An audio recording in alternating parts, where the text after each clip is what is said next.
পরিবেশন করবেন আমার খুব পরিচিত সেই আমাদের ডক্টর বিশাল প্রসাদ দাদা চীন থেকে, তাকে মঞ্চে আসার জন্য আহ্বান করছি। আপনি ঠিক 6:22 অব্দি করবেন। জয় গুরু, জয় গুরু। জয় গুরু সকলকে। এত ভালো লাগে সৎসঙ্গে আসতে। যারা সৎসঙ্গে যেতে পারে না তারাই জানে যে এই সৎসঙ্গের মর্মটা কি। সবার প্রথম আমি আমার পরম পিতা শ্রীচরণে কোটি কোটি প্রণাম জানাই। বড়মা রাধা জগত জননী শ্রী শ্রী বড়মার শ্রীচরণে আমার কোটি কোটি প্রণাম। পরম পূজ্য পাদক শ্রী শ্রী বরদাস শ্রীচরণে আমার কোটি কোটি প্রণাম এবং বর্তমান আচার্য দেবের শ্রীচরণে আমার কোটি কোটি প্রণাম জানাই। আজকে যারা এই সৎসঙ্গে উপস্থিত আছেন সকলের মঙ্গল প্রার্থনা আমি পরম পিতা শ্রীচরণে করি। সবাই ভালো থাকুন, সুস্থ থাকুন, আনন্দে থাকুন। এই যে মানিকদা একটা কথা বলছিলেন না, যে আমরা হয়তো একে অপরকে চিনি না, কিন্তু কোনো বশতে কোথাও না কোথাও দেখা হলে যদি সৎসঙ্গে এই যে ভিডিও অন করে কথা বলি, তাহলে মনে পড়ে হ্যাঁ ওই মাকে তো চিনি, তো ওই মাকে জানি। তো এইসব জানা বা এইসব দেখা কার জন্য সম্ভব হয়েছে? শুধুমাত্র আমার পরম পিতার জন্য। আজকে যদি ঠাকুরকে না ধরতাম তাহলে জীবনের মধ্যে এই মজাটা পেতাম না। আমার জীবনের একটাই মজা, যা পেয়েছি, যা স্বাদ পাচ্ছি, যা আনন্দ করছি, সবই কিন্তু তার দয়ায় পাচ্ছি। তিনি যদি না থাকতেন তাহলে হয়তো আজকে বিশাল ভাই আপনাদের সামনেও বসে কথা বলতে পারতেন। দেখুন, ঠাকুর এসছেন হয়তো আমাদের বাঁচানোর জন্য, কিন্তু আমরা তো বাঁচার জন্য তার কাছে যাচ্ছি না।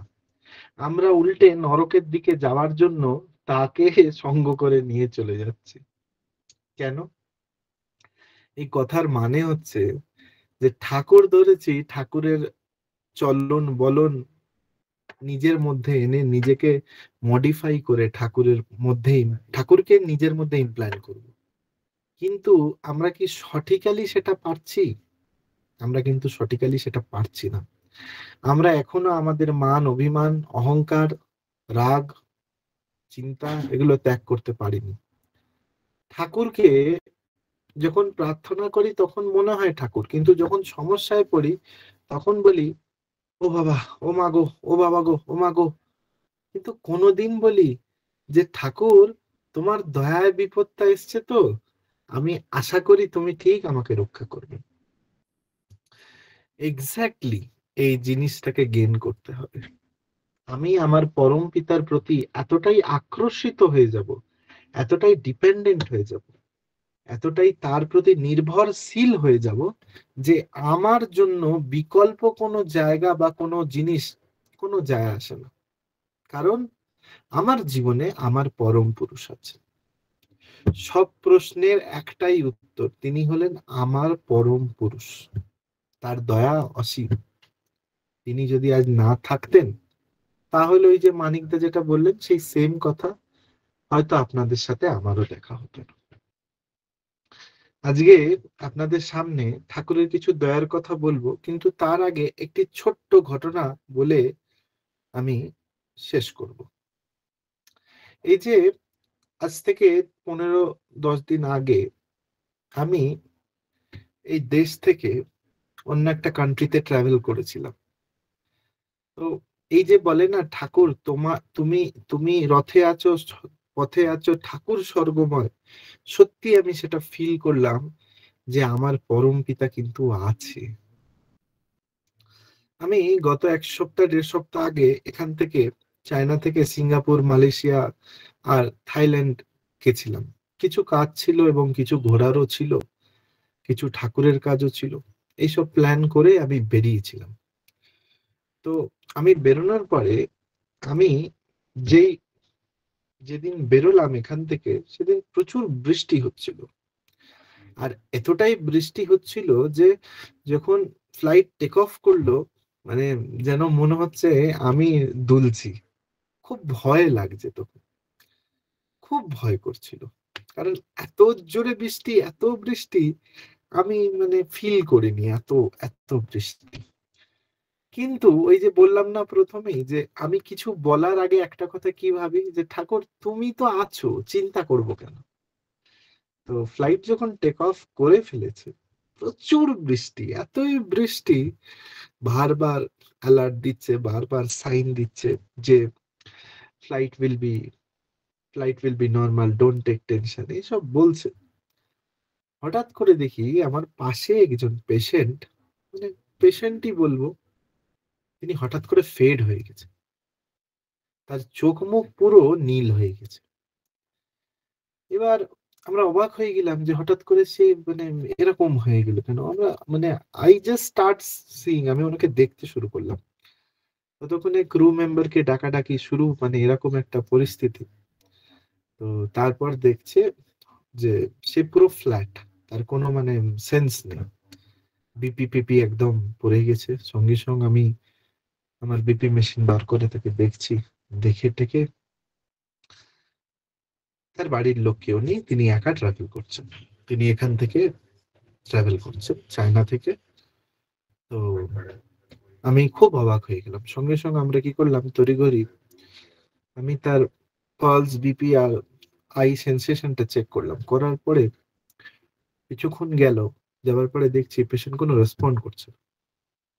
তো আমাদের যখন এরকম একটা সিচুয়েশন আসে, আমরা তখনই ভাবি যে we start for CPR, CPR দিতে শুরু করব। তো যখন ওর বুকের উপর উঠে সিপিআরটা দিতে শুরু করা হয়েছে, তখন দেখছি পেশেন্ট করছে। তখন আমি বুঝতে পারলাম এটা হার্ট অ্যাটাক না, এটা হার্ট অ্যাটাক না, নিশ্চয়ই পেশেন্টের এটা একটা অন্য কোনো সিমটম আছে। এবার এই হাজার হাজার মাইলের ওপরে, ফ্লাইটের ওপরে, যে তখন কি পাবো কি নেই, কি টেস্ট করব, কিছু তো বোঝা যায় না। যাই হোক, ঠাকুরের অসীম দয়া। সঙ্গে সঙ্গে আমি কি ভাবলাম, যে একটা ফ্রুট জুস খাওয়ানো যাক, বা কোনো সুগার জাতীয় জিনিস খাওয়াতে। তা ওই ক্রু মেম্বার 1 চামচ ওই চিনির একটা পাউচ দেয় না কফিতে ঢালার জন্য, ওই চিনিটা খেলে ওর মুখের মধ্যে ঢুকিয়ে দিচ্ছি, আর ঢুকিয়ে হাতটা দিয়ে এই হাত ঢুকিয়ে গোল গোল গোল গোল গোল গোল গোল গোল করে ঘোরাচ্ছি। হ্যাঁ, একটু প্রথমের দিকে ভাবলাম যে একজন বিদেশি মানুষ তার মুখে হাত দিচ্ছে। যাই হোক, ঠাকুরের কাজ, এটাই মনে করি তার কাজ এটা। অনেকক্ষণ ধরে এই চিনিটাকে আমি গোলানোর চেষ্টা করছি, করতে করতে করতে করতে I I feel him senses. আস্তে আস্তে দেখছি ওর সেন্সেস ফিরছে। যাই হোক, সঙ্গে সঙ্গে আমি কি করলাম, ওকে ওই যেমন বাচ্চা ঝিনুকের মতন ওই কোল্ড ড্রিঙ্ক বা এগুলো খায় না, দুধ খাওয়াতো, তেমন ওই কাপে করে নিয়ে নাক চেপে ঝিনুকের মতন তাকে 1 চাপ অরেঞ্জ জুস খাইয়ে দিলাম। অনেকক্ষণ পর দেখলাম সে স্টেবল হয়ে গেল। পরে জানতে পারি উনি একজন হাই সুগারের পেশেন্ট। ওনার সুগার এতই বেড়ে যায় যে কিছু বলার নেই। ইভেন উনি ওই বৃষ্টির জন্য ভয় পেয়ে উনি ফেড হয়ে গেছিলেন, এবং সুগারটা হু করে ফল করে গেছে। জানি না যে তিনি কেন তাকে রক্ষা করলেন, কিন্তু পুরো জিনিসটা যখন আমি সামারাইজ করে ভাবলাম, যখন দেখলাম, আমি আমার জীবনের মধ্যে একটা জিনিস ফিল করলাম। প্রথম জিনিস যেটা ফিল করলাম, যে ঠাকুরের যে কি দয়া, আমি সেদিন আবার বুঝলাম। হয়তো আমি ওই ফ্লাইটে যেতাম না, অন্য ফ্লাইটে যেতাম। যদি আমি না যেতাম, তাহলে এই এতক্ষণ 3.5 ঘন্টার একটা ফ্লাইট, এই ফ্লাইটের মধ্যে সে রক্ষা পেত কি করে? 3.5 ঘন্টা যদি তার সুগার ফল্ট হয়ে যেত, হতে পারে সিভিয়ার হাইপোগ্লাইসেমিয়া গিয়ে পেশেন্টটা মারা যেতে পারতো। দ্বিতীয় জিনিস কি ফিল করলাম, যে আমাদের জীবনে যখন ঠাকুর এন্ট্রি নেন, তখন আমাদের এই যে চিন্তা ভয় আমাদের কিন্তু থাকে না। বিশ্বাস করুন, প্রচুর বৃষ্টি হচ্ছিল, এমনই বৃষ্টি হচ্ছে আমি নিজে ভয় পেয়ে গেছি। কিন্তু একটা আশ্বাস আমার জীবনে কি ছিল, আজকে ইষ্টবৃতি করেছি তো, আজকে ঠাকুরের ইষ্টবৃতি করে বেরিয়েছি, কোনো অসুবিধা নেই। তো খুব টেনশন হয়ে গেছিল। টেনশন কি হলো, আমি তো এবার ওই পেশেন্টের পেছনে লেগেছি। এবার আমার সব জিনিসপত্র আমি ওই ব্যাগের মধ্যে রেখে দিয়েছি, আর ব্যাগটা রেখেছি টেপ মানে এই যেখানে বসে তার সামনেটা। আমি এবার অলরেডি সব নর্মাল, কেন বললাম ঠাকুর আমার সাথে সবসময় থাকে। যখন আমি ফ্লাইট থেকে নামছি, তখন ওকে তো নিয়ে চলে গেছে আগেই। আমরা যখন ফ্লাইট থেকে নামছি, আই ফরগট দ্যাট ব্যাগ। আমি ওই ব্যাগটাকে ওখানে ভুলে চলে এসেছি। এবার বিদেশি ফ্লাইট গুলো কি হয়, কানেক্টিং ফ্লাইট থাকে, এক জায়গা থেকে আরেক জায়গায় যায়, আবার ওই ফ্লাইটটাই উড়ে অন্য জায়গায় চলে যায়। আমি যখন নেবে গেছি, নেবে যাওয়ার অনেকটা হেঁটে এসেছি, হেঁটে যাওয়ার পরে জাস্ট ইমিগ্রেশনে দাঁড়িয়েছি। ইমিগ্রেশনে আমি আমার পাসপোর্ট খুঁজছি, যা পাসপোর্টটা গেল কোথায়, পাসপোর্টটা গেল কোথায়। এই পাসপোর্ট খুঁজতে খুঁজতে আমি আবার ছুটে যাই, যখন পেছনের দিকে ছুটছি আমাকে আর ঢুকতে দিচ্ছে না। আমি অনেক মানে মানে এবার এবার I I was just fed, মানে এবার আমি ফেড হয়ে যাবো, এরকম একটা পরিস্থিতি আমার হয়ে গেছিল। যাই হোক, ঠাকুর আছেন এটা সবসময় বিলিভ করি আর ফিলও করি। দেখছি যিনি ক্রিউ মেম্বার, যিনি আর কি ওই সময় আমাকে হেল্প করেছিলেন সেই পেশেন্টটাকে এ করার জন্য, ততক্ষণে সেই ছুটে ছুটে ছুটে ছুটে আমার ব্যাগটা নিয়ে আসছে। আমি বলছি, ঠাকুর তোমার লীলা কি, এটা কিভাবে সম্ভব। যাই হোক, তিনি এলেন, এসে আমাকে ব্যাগটা ধরিয়ে দিলে বললেন যে I am very much sorry, আপনি আমাদের জন্য আপনি আপনার ব্যাগটা ভুলে গেছেন। যাই হোক, ঠাকুরের দয়ায় আমি ব্যাগটা পেলাম। পাওয়ার পরে একটা জিনিস কি চিন্তা করলাম, যে ঠাকুর, আমি যদি ছেড়েও দিই তুমি আমাকে ছাড়বে না, তুমি আমাকে কোনো জিনিস ছাড়ো না। আজকে প্রত্যেকটা জিনিসে একটা জিনিস আমার, প্রত্যেকটা জিনিসে ভরসা, সেটা হচ্ছে আমার ঠাকুর। আমার জীবনে যা ঘটছে সবই তার দয়ায় ঘটছে, এবং তিনি যদি আমার জীবনে না থাকতেন তাহলে আমি এই পথে আসতে পারতাম না। হয়তো আমি অন্য ফ্লাইটে যেতে পারতাম, হয়তো অন্য দিনে ট্রাভেল করতে পারতাম, কেনই বা সেদিনে ট্রাভেল করলাম। একটা জিনিস কি দেখলাম, যে জীবনে যদি ঠাকুর থাকে, প্রেমময় থাকে, তাহলে চিন্তা করার কোনো জায়গা নেই। কেন নেই? কারণ আমার জীবন মাঝি তো সেই, আমি তো নদীতে ডুবুর ডুবুর করছি, যে দয়া করার সে তো করবে। পার আমি লাগবই, কিনারা আমি হবই, এপার থেকে ওপার আমি যাবই, কেউ আমাকে আটকাতে পারবে না। কিন্তু একটা জিনিস আমি এখানে শিখলাম, যে আমি যদি তাকে ভুলেও যাই, সে আমাকে ভুলে যেতে পারে না। তাহলে ঠাকুরের দয়া কি, আমি একটা জিনিস দেখলাম। আরেকটি, এই ট্রাভেলের দয়ার কথা বলি। যেদিন আমি ফিরছি, আমি তো সস্তেনি মানুষ, আমি রাস্তায় কিছু খেতে পারি না, খুব মানে খিদে পেয়েছে। আমার ব্যাগে ছাতু ছিল, মুড়ি ছিল, ব্রেড ছিল, বিস্কিট ছিল। কিন্তু আনফরচুনেটলি আমি কি করেছিলাম, ভুলবশতে আমি ওই ব্যাগটাকে মেন লাগেজে দিয়ে দিয়েছি, আমার সাথে কোনো ব্যাগ নেই। এবার আমি যে ডেস্টিনেশনে উঠলাম সিঙ্গাপুর থেকে, ওখান থেকে আমি পুরো চায়না অব্দি আসবো, ওই ব্যাগ আমার কাছে থাকবে না। আমি খুব টেনশনে পড়ে গেছি, প্রায় 17 ঘন্টা আমাকে ট্রাভেল করতে হবে, 17 ঘন্টা আমাকে না খেয়ে চলতে হবে। আমি ভেবেছিলাম বার করে নেবো, কিন্তু বার করতে পারিনি, ভুলে গেছি। যাই হোক, ফার্স্ট ফ্লাইট যখন আমি বসলাম, ফার্স্ট ফ্লাইটে আমি বসে আমি খালি ঠাকুরের কথা ভাবছি আর বলছি, ঠাকুর এই জল খেয়ে খেয়ে কতক্ষণ চলবে। আমি ঠাকুরকে বলছি, ঠাকুর এই জল খেয়ে খেয়ে কতক্ষণ চলবে। আর খুব হার্ডলি হলে জুস দেয় আর জল দেয়। এবার যদি কোনো ফুড অর্ডার করলে ঠাকুরের দেয়, তাহলে পাওয়া যায়।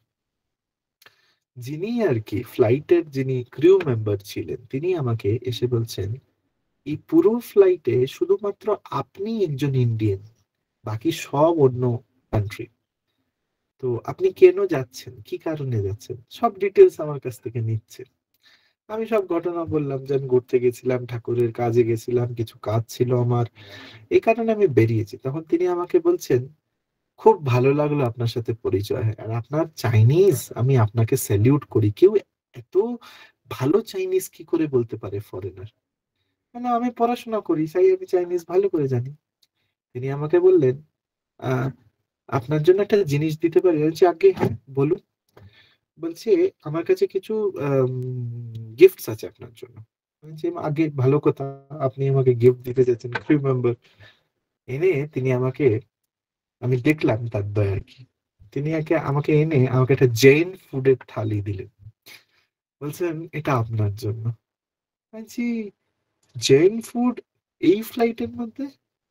বলছি হ্যাঁ, আমাদের last flight Singapore to India ছিল, ইন্ডিয়া টু সিঙ্গাপুর, সিঙ্গাপুর থেকে ছিল। তো তখন এই খাবারটা পড়ে রয়েছে, আপনি শুনলাম ভেজিটেরিয়ান খান না, এই খাবারটা আপনি খান। আমি সত্যি অবাক হয়ে গেলাম যে আমার পরম পুরুষ এভাবে আমার কথা শোনে। পুরো ফ্লাইটে ফরেনার, একজন ইন্ডিয়ান আমি, আমাকে খাবার দিলেন, সেই খাবার উইদাউট অনিয়ন গার্লিক। এখানেই শেষ হয়নি। আমি যখন খাবারটা কমপ্লিট করলাম, খেলাম, খেয়ে দিয়ে আমি যখন এবার বসবো, মানে আমার সিটে বসবো, আমার পাশের দুটো সিট খালি। তিনি আমাকে বলছেন এত ঘন্টার একটা ফ্লাইট, আপনি একটা ব্ল্যাঙ্কেট নিয়ে শুয়ে পড়ুন। আমি বালিশ মাথায় নিয়ে যেমন বাড়িতে শুই, তেমন ফ্লাইটে শুয়ে শুয়ে ওখান থেকে চায়নায় এলাম। তো তার দয়া কি দেখেছেন? তার দয়া হচ্ছে ভিআইপি ট্রিটমেন্ট। টিকিট কাটলাম একটা, পেলাম 3টে সিট। টিকিটে লিখেছিলাম, খাবারের কথা লিখিনি, তাও তার দয়া যে তিনি তার ব্যবস্থা করে দেন। তো ঠাকুর সব অবস্থায় মানুষের সাথে থাকে, কোনোদিন আশা করে যায়। এবার অনেক মানুষ বলে তুই সবসময় বলিস সবে ঠাকুরের দয়া, ঠাকুরের দয়া। আরে কি করে মানবো না এটা ঠাকুরের দয়া নয়? আপনি আমাকে বলুন। আজকে আমরা একটা কথা খুব বিলিভ করি যে আমি নিঃশ্বাস ফেলছি নিচ্ছি, সেটাও ঠাকুরের দয়া নিচ্ছি। তাহলে এত জিনিস ঘটে যাচ্ছে, এগুলো কেন ঠাকুরের দয়া নয়? কেন ঠাকুরের দয়া নয়? তো ঠাকুর সর্বদা আমাদের সাথে আছেন, আমরা অন্ধ, তাকে দেখার চেষ্টা করি না, দেখতে চাই না। তিনি দেখা দিতে চান, তিনি আমাকে ফলো আপ করতে চান, কিন্তু আমি যে মূর্খ মানুষ, আমি তাকে দেখতে চাই না। এই মূর্খামির জন্য আজ আমার জীবন দশা হচ্ছে এটা। ঠাকুরকে সর্বদা কেমন করতে হবে? নিজের জীবনের না দরজা খুলে দিতে হবে। খুলে দেওয়ার পর তাকে আমার জীবনে প্রবেশ করতে দিতে হবে। যেমন একটা কথা বলি, একটা পুরনো ভাঙা পোড়া বাড়িতে ঢুকেছে। ওই ওই বাড়িটার মধ্যে বহু বছর কেউ বসবাস করেনি। ওই বাড়িটাকে ভাঙবেন, পরিষ্কার করবেন। যখন ওই বাড়িটার মধ্যে ঢুকছেন, ঢুকে দেখছেন যে চারিদিক দিয়ে ঝুল ঝঞ্ঝাল ভর্তি, গাছপালা সব ভর্তি, ঢুকতে পারছেন না। অনেক চেষ্টা আপনি করছেন, কিন্তু ওই ভেতরের জিনিস আপনাকে রেজিস্ট করছে ওই বাইরের জিনিসকে ঢুকতে। কিন্তু একটা সময় কি হয়, যখন আপনি ওটার মধ্যে ঢুকে যেতে পারেন, এন্ট্রি করে যেতে পারেন, তখন কি হয়, আপনি ওই ঝুল ঝাড়া নিয়ে ঝুল ঝাড়েন না, সব ঝেড়ে ঝেড়ে ঝেড়ে ঝেড়ে বার করেন। ঠিক তেমনই, ঠিক তেমনই যখন আপনি দীক্ষাটা নিয়ে নিয়েছেন না, আপনি চেষ্টা করছেন আপনার আত্মার সাথে কানেকটেশন করার, কিন্তু আপনি পারছেন না। বহু চেষ্টা করছেন, ঠাকুরের দীক্ষা নিয়েছেন, কিন্তু নিজেকে পরিবর্তন করতে পারছেন না। যেই মুহূর্তে সুস্থইনিটা হয়ে গেল, যেই মুহূর্তে নাম আর ধ্যান মানুষের মধ্যে রটা শুরু হয়ে গেল, তখন ওর মধ্যে এন্ট্রি হয়ে গেল। যখন ঝোল ঝাড়া নিয়ে ঢুকে গেলেন, ঠাকুরের নাম নিয়ে ঢুকে গেলেন, দেখবেন ওই ঝোল ঝাড়ার মতন জীবন ঝাড়া শুরু হয়ে গেছে। ওই জীবন যখন ঝেড়ে পরিষ্কার হয়ে গেল, তখন আপনার জীবনে ঠাকুরের দয়া ছাড়া আর কিছু থাকবে না।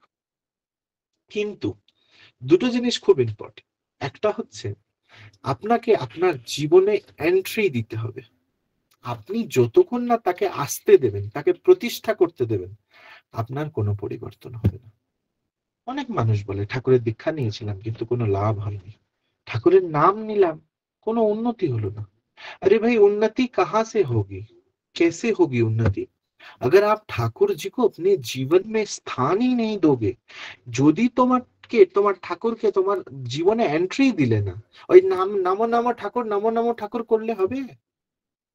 ঠাকুর প্রথমেই বলেছেন, ফার্স্ট পেজ ঠাকুর বলেই দিয়েছেন। এই যে ঠাকুরের ফার্স্ট পেজে একটা কথাই তিনি বারবার মেনশন করে দিয়েছেন যে আমাকে ঠাকুর সাজিয়ে ভক্ত হইও না। কেন বলেছেন ঠাকুর? কেন? মানুষ ভাবছে ঠাকুর পেয়ে গেছি মানে সব প্রাপ্ত হয়ে গেছে। ঠাকুর বলছেন কর্ম করার জন্য আমি তোর কাছে গেছি। একটা জুডিশিয়ারি শেখার জন্য একজন উকিল হবে, সে উকিল কি এমনি এমনি হবে? তাকে প্র্যাকটিস করতে হবে। সে তখনই প্র্যাকটিস করতে পারবে যখন সে এক ভালো সিনিয়র পাবে। যখন সে সিনিয়রের গাইডেন্স যাবে তখন সে ওই পথে হেঁটে পাবে। জীবনের আইডেন্টিটি, জীবনের পথ পাওয়ার জন্য ঠাকুর আমার জীবনে এসেছেন। কই আমি তো তার কথা শুনে চলছি না। ঠাকুর বলেছেন মাছ মাংস খাসনি আর পেঁয়াজ রসুন মাদক ছাড়, বাহ, তখনই বলেছিলেন ওই ঠাকুরের কথা শুনিস না তো শরীরে প্রোটিন আসবে কি করে? জীবনে প্রোটিনের আরো অনেক খাবার আছে, সেই প্রোটিন গ্রহণ করার জন্য অ্যানিমালস গ্রহণ করার কোনো মানে নেই। আমি একটা অ্যানিমালকে মেরে খেয়ে নিচ্ছি, বাহ, খুব টেস্টি, এখন এই পকোড়া সেই পকোড়া করে খাচ্ছি, কিন্তু একবারও তো ভাবছি না আমার মাইন্ডের পকোড়াটা কি হচ্ছে। আমার মাইন্ডের মধ্যে যে পকোড়া তৈরি হচ্ছে সেগুলো কি হচ্ছে। জীবন্ত ভগবান দর্শন যদি হয় তাহলে আপনি খুশি হয়ে যেতে পারেন, কিন্তু নিজের জীবনকে যদি জীবন্ত করে তুলতে চান তাহলে আপনাকে স্বস্তি নিতেই হবে। ঠাকুর স্বস্তি ব্রত শুধু মাছ মাংস খাওয়ার জন্য দেননি, কিন্তু অনেক মানুষের ধারণা, এভরিওয়ান থিংকস অ্যাবাউট ইট, দ্যাট মাছ মাংস খেতে হবে না। ঠাকুরের স্বস্তিনী মানে হচ্ছে নিরামিষ খাবার। নাও, কোনো জায়গায় লেখা নেই, স্বস্তিনীর 5টা মন্ত্রে লেখা নেই। ঠাকুর কোনোদিন বলেননি যে স্বস্তিনী মানে নিরামিষ খাওয়া। ঠাকুর বলছেন জীবন চলনার জন্য নিজের জীবনকে একটা বিগ্রহ মাফিক প্রতিষ্ঠা করার কথা বলেছে। তার জন্য যা যা করণীয় সেগুলো করতে হবে। প্রয়োজন পড়লে শুধু মাছ মাংস নয়, দ্রব্য তম্বাকু এগুলোও খাওয়া যাবে না। অনেক মানুষ দেখেছি, অনেক ঋত্বিক দাদারা দেখেছি, অনেক যাজক পাঞ্জাধারী কর্মী দেখেছি, এখানে স্বস্তিনী পালন করে, এখানে ঠাকুরের কথা বলে, এখানে ফুফু করে সিগারেট খায়। না, এভাবে ঠাকুরের পরিবর্তন। ঠাকুর নিয়ে নিজেকে পরিবর্তন করুন। আপনি পরিবর্তন না হলে দাদা না, আপনাকে কেউ কলঙ্কিত করছে না, আপনার জন্য আপনার ঠাকুরকে বলছে। ওই তো ঠাকুরের মানুষ, দেখ কেমন, ওই সাদা কাপড় ধুতি পরে ফুফু করে সিগারেট খেয়ে যাচ্ছে। ঠাকুরের স্বস্তিনী ব্রত মানে কি জানেন? ঠাকুরের স্বস্তিনী ব্রত মানে হচ্ছে নিজেকে এক এক সদাচার পথে নিয়ে যাওয়া। এভরিথিং গট সিম্পল, সবকিছু কি হবে? নর্মালাইজড হয়ে যাবে। Thinking power, breathing power, attention power, not only that, আর একটা সবচেয়ে বড় হচ্ছে বিলিভিং পাওয়ার। আমি স্বস্তিনী নেব কেন? আমি অহংকারী, এই অহংকারকে আমাকে ত্যাগ করতে হবে। আমি পাগল, আমি পাগলামিটাকে ত্যাগ করব। এটার জন্য আমাকে মেডিসিন নিতে হবে। ওই মেডিসিন নেয়া আর এই স্বস্তিনী দীক্ষা নেয়া আর সেম। আমি ডাক্তারবাবুর কাছে গেছি, ডাক্তারবাবু আমি অসুস্থ, আপনি আমাকে ওষুধ দেন। নো প্রবলেম, আমি ওষুধ নিলাম। সকালে একটা খান, বিকালে একটা খান, রাতে একটা খান। আমরা এইভাবে ডিভাইড করে দিচ্ছি। যখন দীক্ষা নেন তখন কি বলা হয়? মা সকালে প্রার্থনা করবেন, ইভিনিং প্রার্থনা করবেন, সকালে স্বস্তিনী ব্রত পালন করবেন, মন্ত্র পাঠ করবেন, আচার্য বৃত্তি করবেন এবং ঠাকুরের দীক্ষা মন্ত্র পাঠ করবেন। It's all the medicine. এগুলো সব ওই ছোট ছোট পুড়িয়ার মতন মেডিসিন। যতবার ওই পুড়িয়া গ্রহণ করব ততবার আমার মেডিকেশন ভালো হবে। ঠাকুরের দয়া হচ্ছে এরকম, উনি মানুষ পরিবর্তন করতে পারেন। আর আরেকটা কথা না বলে থাকতে পারছি না, সেটা হলো ঠাকুর অনুকূল চন্দ্র মরা মানুষ বাঁচাতে পারে।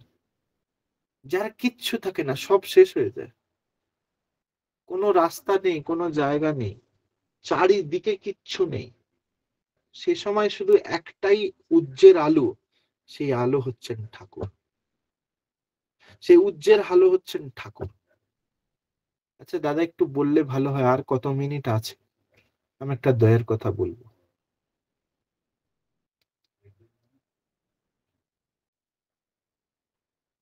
কেউ যদি বলেন। 2-3 মিনিট আগে একটু মিনিট আরো ব্যালেন্স হয়েছে, 6টা 22 মিনিট পর্যন্ত বলেছেন। জয় গুরু দাদা। তো মানুষ একজন খুব ধিক্কার হয়ে গেছে। আমাদের এই ঠাকুরের দীক্ষিত সুস্থিনী মানুষ জীবনের থেকে হেরে গেছে, খুব কষ্ট পাচ্ছে, ধার দেনা চারিদিক দিয়ে মানে ডুবে গেছে। ঠাকুরের দীক্ষিত সুস্থিনী মানুষ বহু বছর ঠাকুরকে নিয়ে চলে, ও কি করবে কিছু বুঝে উঠতে পারছে না। লাস্টে ও প্ল্যান করলো যে এই দেহ আর রাখবে না, এই দেহ ত্যাগ করে দেবে। যাই হোক, তিনি কি করলেন, তিনি শুরু করলেন ঠাকুরকে প্রণামী দিয়ে, ঠাকুর আমি দেহ ত্যাগ করতে যাচ্ছি, তোমাকে প্রণামী দিয়ে গেলাম। ভালো কথা। সে কি করে মরবে? সে মরবে হচ্ছে অনেকগুলো ওষুধ খেয়ে।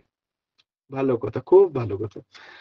তো যখন বাড়িতে কেউ নেই, চারিদিকে জানলা দরজা কপাট বন্ধ, যখন ওষুধগুলো নিয়ে বসেছে, তার সাথে জল নিয়ে বসেছে, একটা করে মেডিসিন খাচ্ছে, একটু করে জল খাচ্ছে, আর যেন মনে হচ্ছে কেউ গেটে এসছে।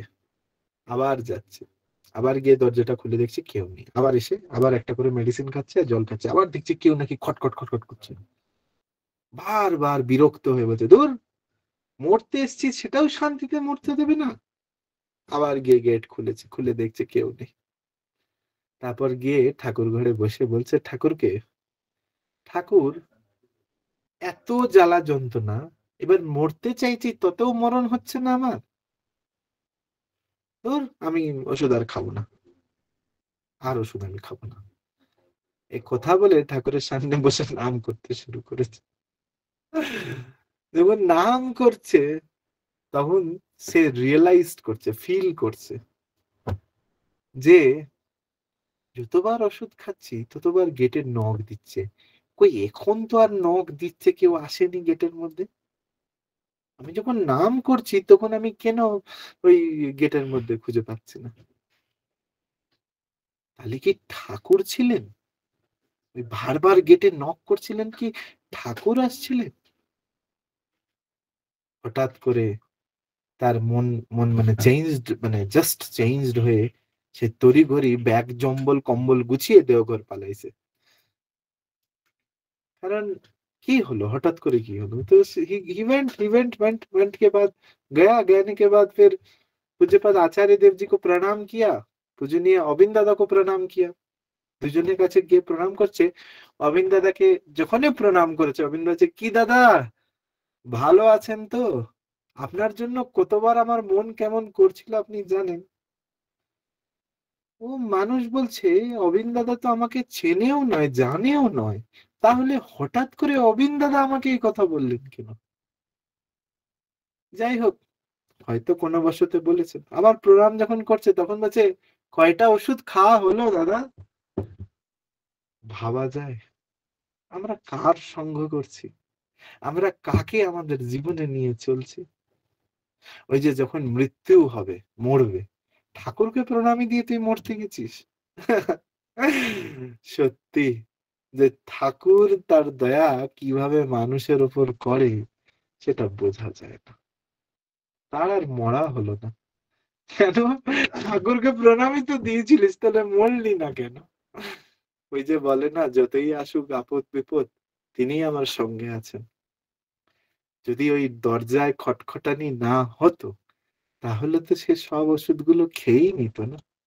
তাহলে যখন ও দরজা খটখটে আর ওষুধ খেলো না, গিয়ে ঠাকুরকে প্রশ্ন করছে, তখন ঠাকুর বলছেন এগুলো উপলব্ধি করার জিনিস। এটা 2023 সালের ঘটনা। যখন সে দাদা আমাকে এই ঘটনা বলছে, আমার গা হাত পায়ে কাঁটা দিচ্ছে, চোখের জল পড়ছে, আর ভাবছি যে কতটা মানুষ ঠাকুর পাগল হলে ঠাকুরকে প্রণামী দিয়ে মরতে যেতে পারে। ভালো থাকুন, সুস্থ থাকুন, ঠাকুরের প্রতি বিশ্বাস তৈরি করুন।